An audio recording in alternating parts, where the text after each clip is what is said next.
problem is that Jung's expression in German is Übersinn.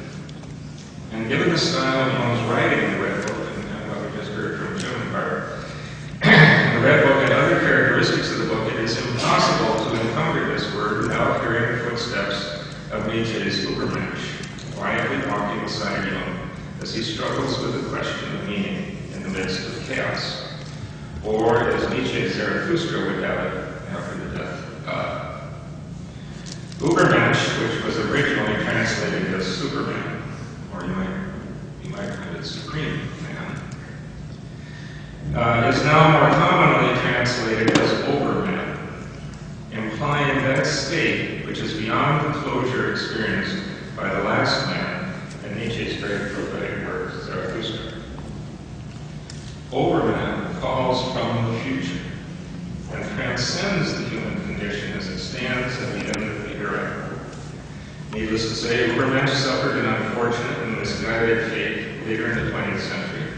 But at the time Jung was writing the Red Book, it retained a sense of that which was to come. And as Jung makes clear in the very beginning of the Liber Primus, his book is intended to show der Weg des Kommens, the way of what is to come, which is itself the function of the Übersinn. This has already been quoted, but the supreme meaning is the path, the way, the bridge to what is to come. This brings us back to what is meant by Übersinn, given its resonances with Nietzsche's view of the future.